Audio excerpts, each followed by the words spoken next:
A paz do Senhor, sou o pastor J.C. Silva. Vamos dar sequência ao estudo do livro de Jó, refletindo hoje sobre a arte de conciliar os conflitos diários. Jó número 1, versos 20 a 22. Então Jó se levantou e rasgou seu manto e rapou a sua cabeça e se lançou em terra e adorou. E disse: Nu saí do ventre de minha mãe e nu tornarei para lá. O Senhor deu e o Senhor o tomou. Bendito seja o nome do Senhor. Em tudo isto Jó não pecou, nem atribuiu a Deus falta alguma. Jó número 2, verso 10. Mas ele disse: Falas como qualquer doida, assim falas tu. Receberemos o bem de Deus e não receberíamos o mal?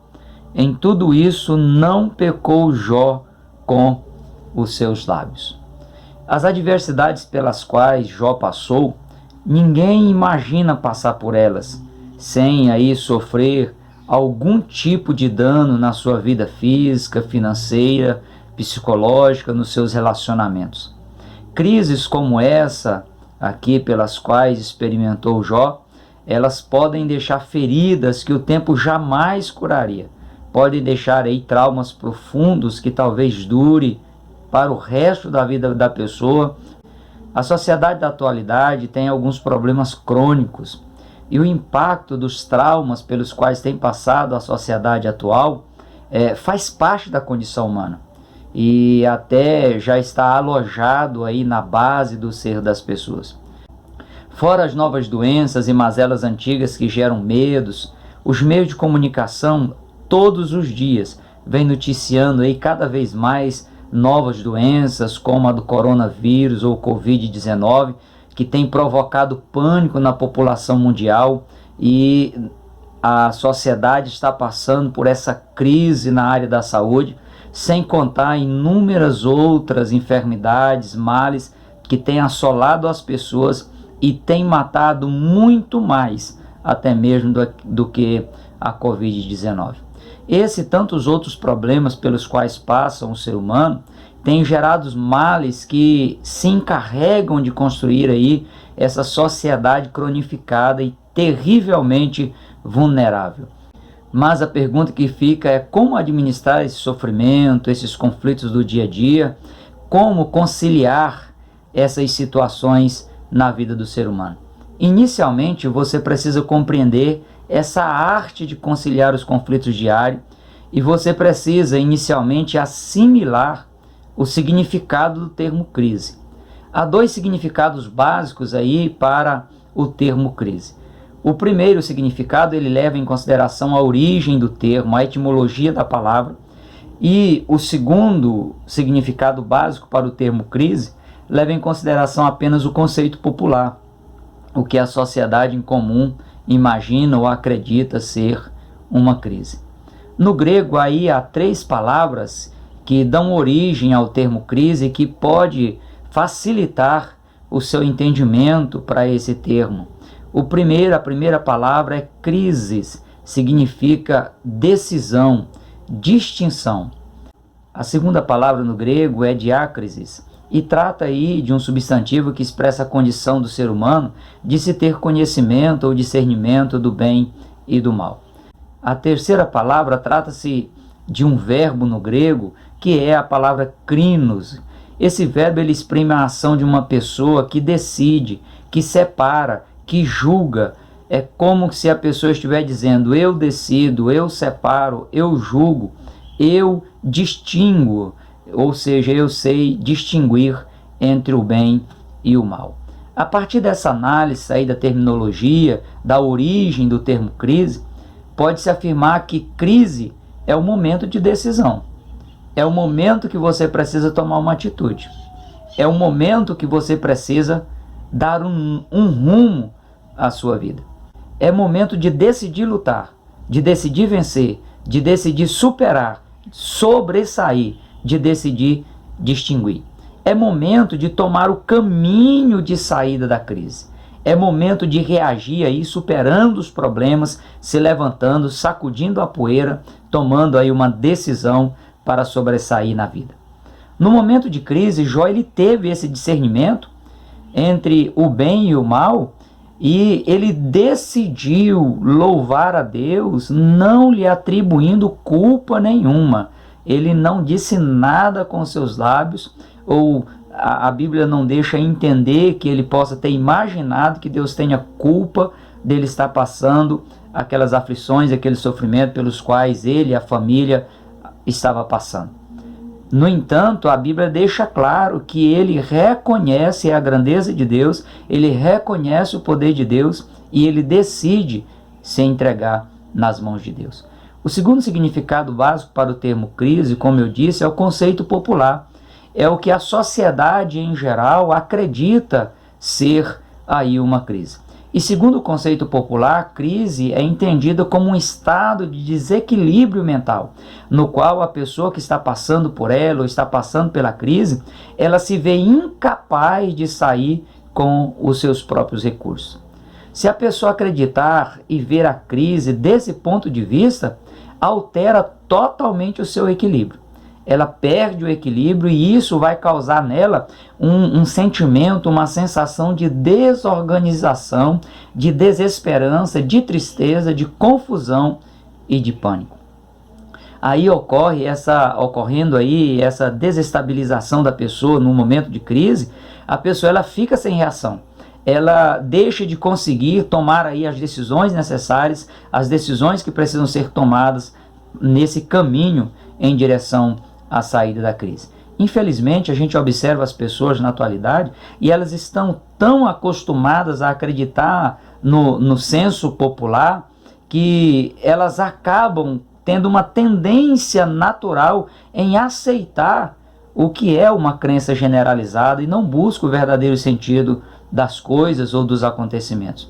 E devido a essa tendência natural do ser humano em acreditar no senso popular, em olhar a crise com um olhar popular, os pensamentos automáticos da pessoa levam a pessoa a tomar as decisões de acordo com esse senso popular, de acordo com o que a sociedade em geral acredita, sem uma base científica, sem um conhecimento solidificado.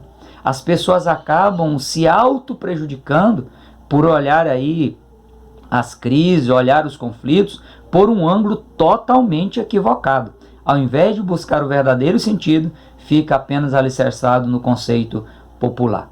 Essa análise que nós estamos fazendo aí nesses estudos no livro de Jó, analisando a vida de Jó, é uma oportunidade para você olhar os momentos de crise que você está passando, os momentos de conflito que você tem enfrentado, olhar de uma outra perspectiva, colocar um outro olhar em cima ou no que você está passando, para que você possa ter condições de, assim como Jó, superar os momentos de grande dificuldade que você esteja passando ou venha aí passar sobre a sua vida. Jó, ele passou pela pior crise que uma pessoa pode passar.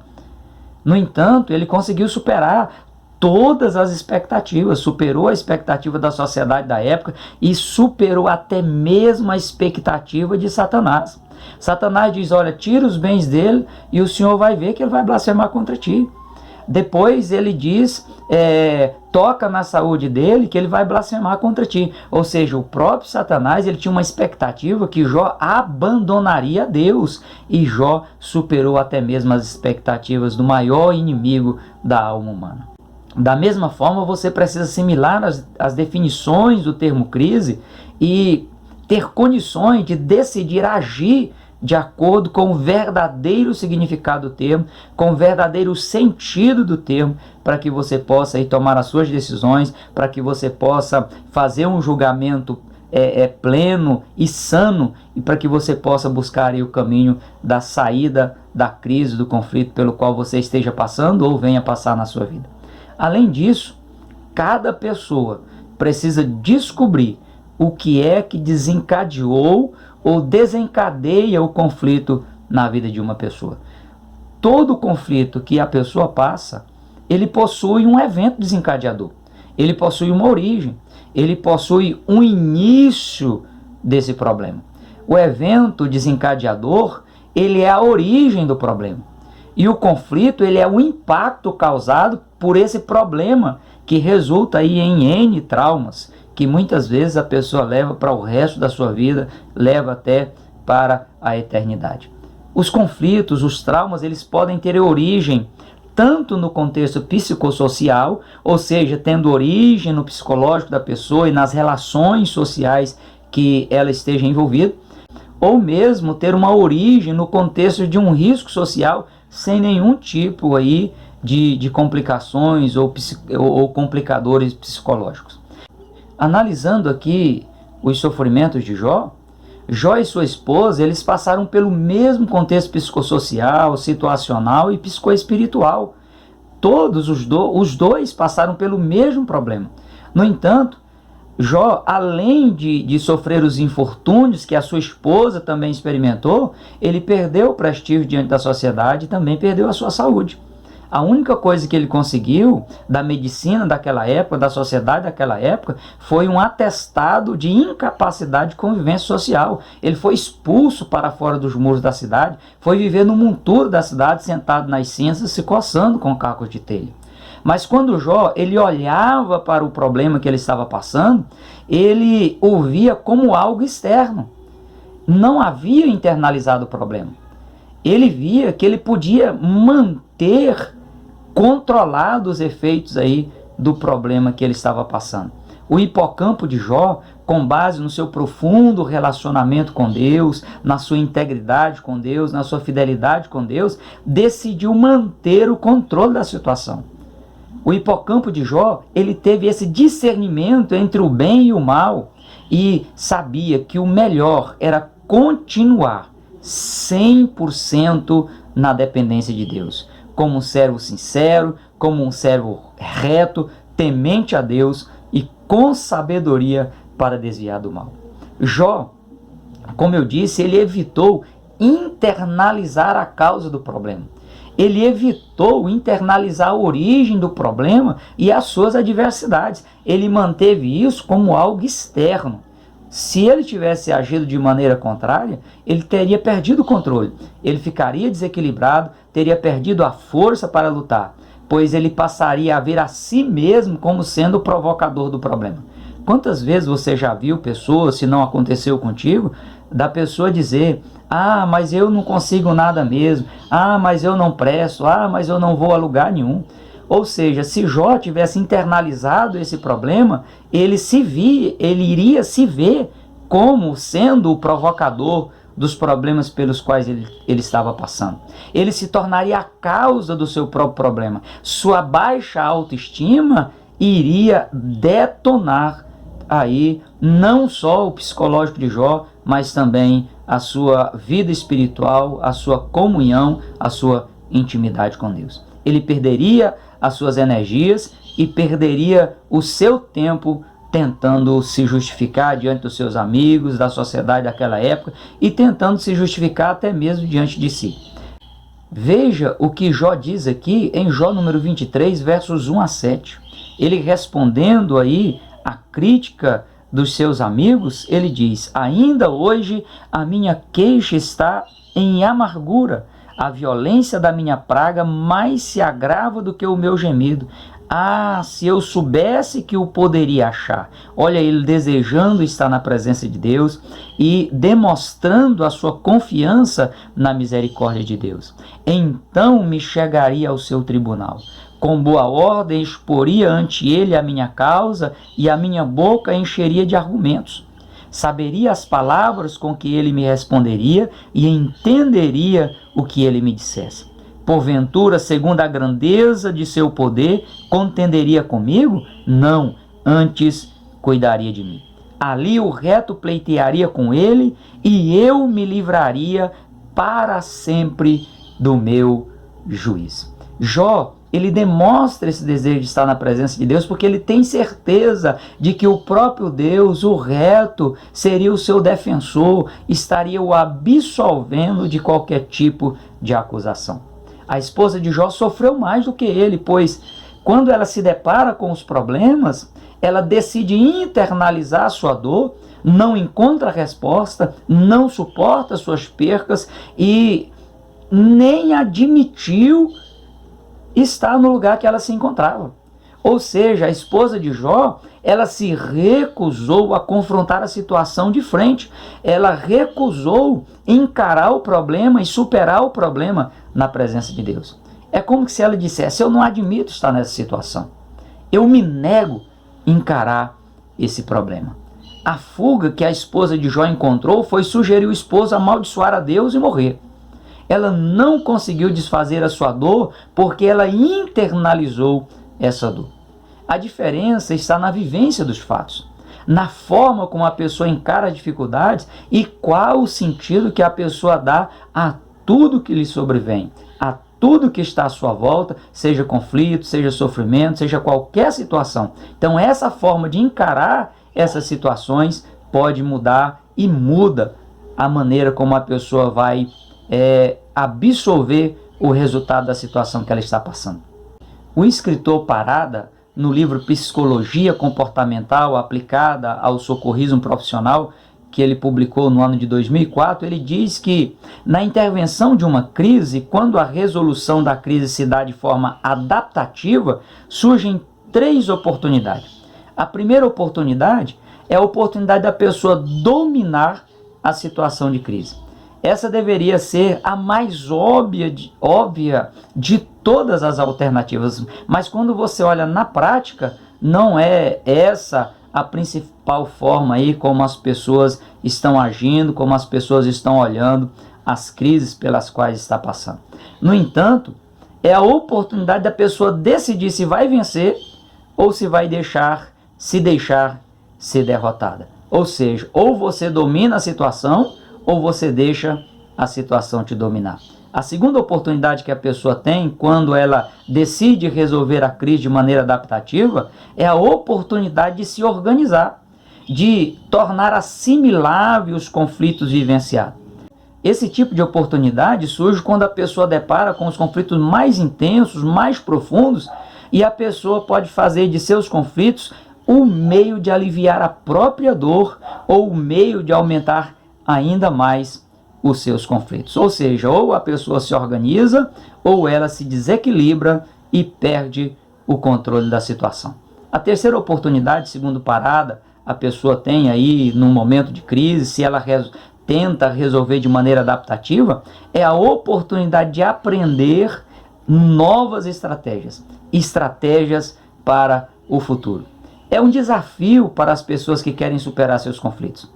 É o momento da pessoa tirar o maior proveito possível, ganhar estrutura, ganhar estabilidade e sair na frente de muitos outros. Concordando aí que a crise ela pode se manifestar como uma oportunidade positiva, o escritor Erickson, no seu livro Infância e Sociedade, que ele publicou no ano de 1971, ele já definia a crise como sendo um ponto crítico necessário ao desenvolvimento. Ou seja, o ser humano precisa desse ponto crítico se é que ele queira desenvolver, né? É um momento que a pessoa, o indivíduo, ele é capaz de ser conduzido a tomar uma outra direção, a tomar um outro rumo na sua vida, de modo aí a encaminhar seus recursos para o próprio crescimento, para o próprio desenvolvimento, para a própria recuperação e uma maior diferenciação. Ou a pessoa se diferencia de maneira positiva ou ela se diferencia de uma maneira pejorativa ou negativa. Na análise que nós estamos fazendo aqui em relação ao caso de Jó, nessa arte que ele teve de conciliar os conflitos diários, o hipocampo de Jó, ele decidiu ficar no controle da situação, mudar as regras da situação que estava totalmente desfavorável a Jó e tornar aí essas situações mais favoráveis, porque ele já visualizava que Deus entraria com uma providência. Jó também sabia que além de ter a ajuda de Deus para passar esse momento de dificuldade, ele mesmo poderia se ajudar, assumindo aí o controle da sua dor e processar de maneira positiva as perdas que ele havia sofrido, os conflitos que ele estava passando, os sofrimentos que se abateram sobre ele. Ele processou seus conflitos de maneira positiva, você pode observar ao ler o livro de Jó. Ele deixou de ficar aí remoendo o passado, lembrando o passado, deixou também de se lamentar por qualquer situação. Ele chegou a dizer, olha, o Senhor deu, o Senhor tomou, louvado ou bendito seja o nome do Senhor. Isso é possível com você também hoje na atualidade, em pleno século XXI, nas grandes crises que a sociedade está passando e que chega também a bater na sua porta. Como Jó teve condições de superar, você também tem condição de superar, de tirar proveito, de ver esse momento de crise, de aflição, de conflito, de uma maneira positiva. Sabe por quê? Porque quando Deus criou o ser humano, Deus dotou o ser humano de uma capacidade criativa de transformar a dor e qualquer tipo de caos em algo equilibrado, em algo bom, em algo produtivo, em um trampolim para alcançar grandes conquistas no futuro. O filósofo Søren Kierkegaard, ele diz o seguinte, que quando a pessoa olha para trás, ela se depara com as suas mazelas, mas quando ela olha para frente, ela se depara com as possibilidades de vencer todas as adversidades da vida. O apóstolo Paulo, quando escreveu aos Filipenses, no capítulo 13, versículos 13 e 14, ele diz o seguinte, irmãos, quanto a mim, não julgo que haja alcançado, mas uma coisa faço, e é que, esquecendo-me das coisas que para trás ficam, e avançando para que estão adiante de mim, prossigo para o alvo pelo prêmio da soberana vocação de Deus em Cristo Jesus. Jó, ele viveu os extremos entre a dor e o prazer, assim como Paulo viveu também esse extremo entre a dor e o prazer. E Paulo, assim como Jó, ele diz, olha, eu estou olhando para frente. Eu estou olhando as conquistas que virão, as providências de Deus na sua vida. Mesmo no extremo do sofrimento que ambos passaram, eles experimentaram também o extremo poder de Deus na vida deles. Jó, como você observa em Jó 42, ao orar pelos seus amigos, Deus restitui a saúde de Jó e restitui também os bens de maneira duplicada, e ele vive muitos anos de felicidade na presença do Deus que o restaurou e que deu condições para ele superar os momentos de aflição na vida. Assim como Paulo, no final da sua carreira, ele diz, olha, eu acabei a carreira, mas eu guardei a fé. Você precisa descobrir também um novo sentido de viver. A pior crise que a sociedade hipermoderna está vivendo, essa sociedade atual, é a crise existencial, a do mal-estar do ser. A sociedade hipermoderna é uma sociedade com uma crise de identidade.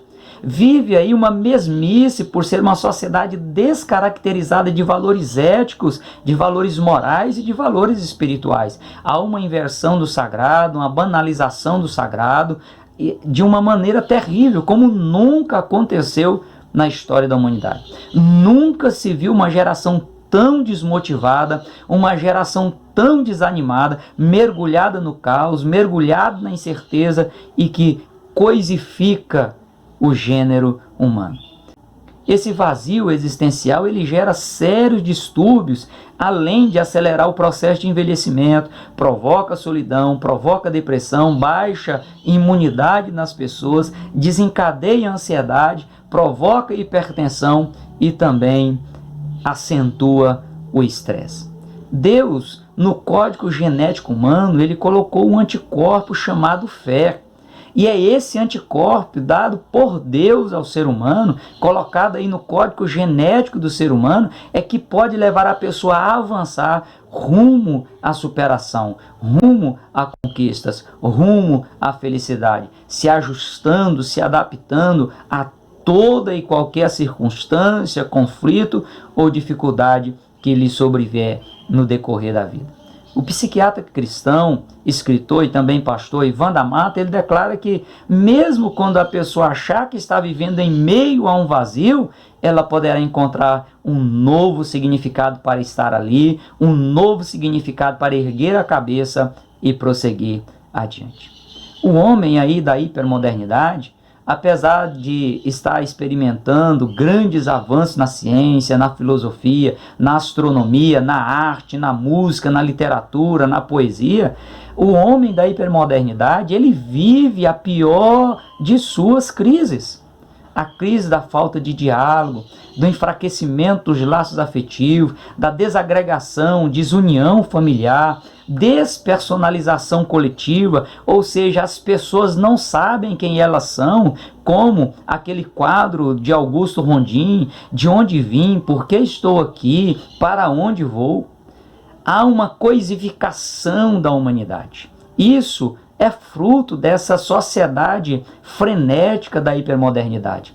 E a hipermodernidade está construindo uma sociedade com problemas crônicos, uma sociedade fragilizada e sem vontade de viver, sem vontade de superar, sem vontade de enfrentar os desafios, sem vontade de buscar uma saída para a vida e um novo sentido para viver. A existência humana, ela nunca esteve tão banalizada, nunca esteve tão desvalorizada e desacreditada. Mas em meio a tudo que o ser humano passa, há um exemplo extraordinário na Bíblia, que é o exemplo do salmista no Salmo de número 46, versos 1 ao verso 11, onde o salmista diz: pode estar acontecendo o que for, o salmista ele expressa aí a sua perfeita fé e confiança em Deus e diz: Deus é o nosso refúgio, fortaleza, socorro bem presente na angústia, pelo que não temeremos, ainda que a terra se mude, ainda que os montes se transportem para o meio dos mares, ainda que as águas rugem e se perturbem, ainda que os montes se abalem pela sua braveza. Há um rio cujas correntes alegram a cidade de Deus, o santuário das moradas do Altíssimo. Deus está no meio dela, não será abalada. Deus a ajudará ao romper da manhã. As nações se embraveceram, os reinos se moveram. Ele levantou a sua voz e a terra se derreteu. O Senhor dos exércitos está conosco. O Deus de Jacó é o nosso refúgio. Vinde, contemplai as obras do Senhor, que desolações tem feito na terra. Ele faz cessar as guerras até o fim da terra, quebra o arco e corta a lança, queima os carros no fogo. Aquietai-vos e sabei que eu sou Deus. Serei exaltado entre as nações, serei exaltado sobre a terra. O Senhor dos exércitos está conosco, conclui o salmista. O Deus de Jacó é o nosso refúgio. Olha que extraordinário. Em meio a tudo, em meio à sua declaração de fé, de esperança, de confiança em Deus, ele diz: há um rio cujas correntes alegram a cidade de Deus. E Deus está no meio dessa cidade. A cidade não será abalada porque Deus está no meio dela. Quando Deus está no meio, Ele é o centro, Ele é o eixo motor de todas as coisas. Há equilíbrio, há estabilidade, há superação, há harmonia. E essa cidade e esse santuário, a morada do Altíssimo, que Deus está no meio dela, é você, cristão que serve ao Senhor com fidelidade, com um coração quebrantado, que lança as suas ansiedades diante do Senhor. Você é templo e habitação do Espírito Santo de Deus. Enquanto Deus estiver habitando no seu coração, enquanto Deus for a maior força motora da sua vida, não haverá espaço para internalização de problema, não haverá espaço para internalização de origens de conflitos, porque Deus estando no centro da tua vida, Ele estando no controle da situação do seu ser, Ele faz com que você tenha estabilidade, você terá condições de exercer a arte de conciliar os conflitos diários da vida, porque você estará 100% na dependência e na orientação de Deus.